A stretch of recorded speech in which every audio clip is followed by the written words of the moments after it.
இப்ப எந்த ஒரு சூழல் உங்களுக்கு அயற்சியை ஏற்படுத்தும்? எந்த ஒரு சூழல் எனக்கு எத்தன தடவ குடுத்தாலும் எனக்கு அயற்சியே ஏற்படாதுப்பா. நான் சுறுசுறுப்பா இருப்பேன் அப்டின்னா எந்த ஒரு சூழல் சார்? எனக்கு தாலாட்டு. தாலாட்டு. அதாவது தாலாட்டுங்கிறத விட நாட்டார். ஓகே.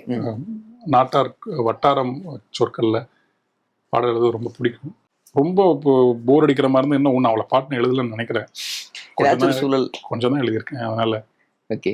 இன்னும் ஒரு 2000, 3000 பாட்டு எழுதிட்டு வேணா அப்ப கேளுங்க. நான் சொல்றேன். இப்பதானே ஆரம்பிச்சிருக்கேன். ஓகே. இந்த ஒரு சூழல் எனக்கு ஒவ்வாமை அப்டின்னா? அது விரசமா எழுதுறது. ஆமா. பட்டவர்த்தனமா குறிப்பா காமத்தை பத்தி எழுதணும், கலவை பத்தி எழுதணும் அப்படின்னா அப்படியே அடிச்சு உடைக்கிறது அதெல்லாம் வேண்டாம். இந்த மொழியை அப்படி செய்யலை. ஏன்னா நம்ம அதில் தான் வரோம், அதில் தான் போகிறனாலுமே இந்த மொழி எங்கேயுமே அப்படி செய்யலை. அப்படி செஞ்சவங்க யாரையுமே இந்த மண் வந்து காரிதான் துப்பியிருக்கு.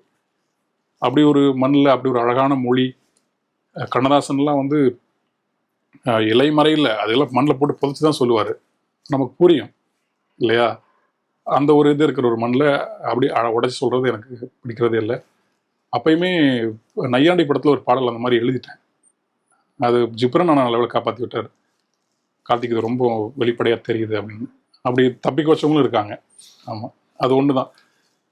சில உணர்வுகள் நம்ம ஏன் மறைச்சு வைக்கணும் அப்படின்னு ஒரு காரணம் இருக்கு இல்லையா? அதை நம்ம வெளிக்கொண்டு வர்றது ஒரு விடுதலை, வெளிக்கொண்டு வருவது ஒரு புரட்சி அப்படின்னு நினச்சிக்காம, சில விஷயங்கள் தப்பானதும் மரபில் இருக்குது, சிலது நல்லதும் மரபில் இருக்குது. அந்த நல்ல மரபுகளை நம்ம எடுத்துக்கொண்டு போகணும். அந்த ஒரு விஷயத்தில் மட்டும்தான்.